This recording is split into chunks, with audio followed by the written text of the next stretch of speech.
नमस्कार, मी सौरभ कोरटकर, माझ्यासोबत आहे माझा सहकारी. नमस्कार, मी सुमित शंकर सावंत आणि बुलेटिनच्या सुरुवातीला एक महत्त्वाची बातमी आहे. तर पाकिस्तानच्या हल्ल्यामध्ये काश्मीरच्या अनेक भागांमध्ये नुकसान झालेलं आहे आणि राजौरीमधील सुरक्षा व्यवस्थेत आता मोठी वाढ करण्यात आलेली आहे. भारतीय लष्कराकडूनही पाकिस्तानच्या हल्ल्याला चोख प्रत्युत्तर दिलं जात आहे. वेगवेगळ्या भागात पाकिस्तानीकडून भारतीय चौक्यांवर गोळीबार केला जातोय आणि याला आक्रमक उत्तर भारताकडून दिलं जातं. तर सीमेवरून थेट माझे सहकारी कृष्णा सोनारवाडकर आपल्यासोबत जोडले गेलेले आहेत. कृष्णा, आपण बघतोय सातत्याने पाकिस्तानकडून हल्ले केले जात आहेत. तुम्ही सध्या कुठे आहात आणि तिथली व्यवस्था कशी आहे? सुमित, सध्या मी जम्मू काश्मीर मधल्या राजौरी जिल्ह्यामध्ये आहे आणि राजौरी मधल्या थंडी कसी या भागामध्ये सुद्धा रात्री मोठ्या प्रमाणामध्ये शेलिंग म्हणजे तोफगोळी जे आहे ते डागण्यात आलेले होते. पाकिस्तानाच्या हद्दीतून हे सगळे हल्ले जे आहेत ते करण्यात आलेले होते आणि भारताच्या एअर डिफेन्स सिस्टीमनं हे सगळे हल्ले जरी हाणून पाडलेले असले तरी मात्र काही भागामध्ये मोठ्या प्रमाणामध्ये नुकसान झालेलं आहे. थंडी कसीचा हा सगळा परिसर आपण पाहतोय. जम्मू काश्मीर मधली राजौरी हे जो जिल्हा आहे, शहर आहे, त्या अगदी बाजूला असणारी ही सिटी आहे आणि इथे मोठ्या प्रमाणामध्ये वरच्या वस्तीमध्ये नुकसान झाल्याची माहिती मिळते आहे. त्यानुसार लष्कर सुद्धा इथे पोहोचलेलं होतं आणि आता जम्मू काश्मीर पोलिसांनी या सगळ्या सीमेवरती मोठा बंदोबस्त जो आहे तो लावलेला आहे.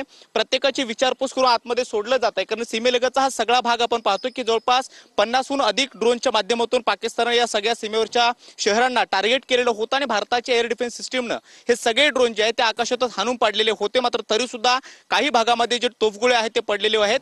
जम्मू काश्मीरच्या राजौरीपासून 1 तासाच्या अंतरावरती असणाऱ्या पूंछ जिल्ह्यामध्ये पूंछ शहराला टार्गेट पाकिस्तानने मागच्या 3 दिवसापासून लगातार केल्याचं कळतं आणि या 3ही दिवसामध्ये मोठ्या प्रमाणामध्ये पूंछ शहरातल्या अनेक वस्तीवरती हल्ले जे आहेत ते पाकिस्तानने चढवले आहेत. पुढच्या बाजूला आपण पाहतो या डोंगरदऱ्याच्या पलीकडची जी हद्द सुरू होते ती पाकिस्तानची हद्द आहे आणि बाउंड्री पासून अगदी जवळ असणारी ही सगळी शहर आहेत आणि या भागामध्ये मोठ्या प्रमाणामध्ये तोफगोळे जे आहेत ते पाकिस्तानच्या हद्दीतून येत आहेत. त्याचबरोबर ड्रोनच्या माध्यमातून राजौरीमध्ये सुद्धा काही भागामध्ये हल्ले करण्याचा प्रयत्न झालेला होता. आतापर्यंत जी माहिती मिळाली त्यानुसार राजौरीमध्ये फारसं काही जीवितहानी झालेली नाहीये, मात्र नुकसान मात्र मोठ्या प्रमाणामध्ये झालेलं आहे. त्याचबरोबर जम्मू काश्मीरचा पूंछ हा जो शहर आहे तो जो भाग आहे, त्याचबरोबर जम्मू काश्मीर मधला राजौरी डिस्ट्रिक्ट असेल, कुपवाडा असेल आणि पुढच्या भागामध्ये जम्मू काश्मीर एअरपोर्टचा परिसर असेल, या शहरांना टार्गेट करण्याचा प्रयत्न पाकिस्तानच्या माध्यमातून वारंवार होतोय आणि पंजाब, चंदीगड आणि अमृतसर या भागात सुद्धा अशा पद्धतीने हल्ले जे आहेत ते रात्रीच्या सुमारास पाहायला मिळालेले होते आणि आर्मीनं 50 पेक्षा अधिकचे ड्रोन जे आहेत ते पाकिस्तानच्या हद्दीतून आलेले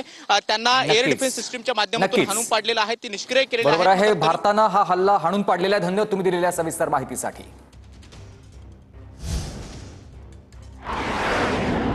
चंदीगडमध्ये हवाई हल्ल्याचा इशारा देणारे सायरन वाजण्यास सुरुवात झालेली आहे. काही वेळापूर्वी अमृतसरमध्ये हे सायरन वाजवले जात होते. अमृतसरमध्ये पाकिस्तानकडून हवाई हल्ल्याची शक्यता होती. आता चंदीगडमध्ये हवाई हल्ल्याची शक्यता आहे, त्यामुळे सायरन वाजवण्यास सुरुवात झाली आहे.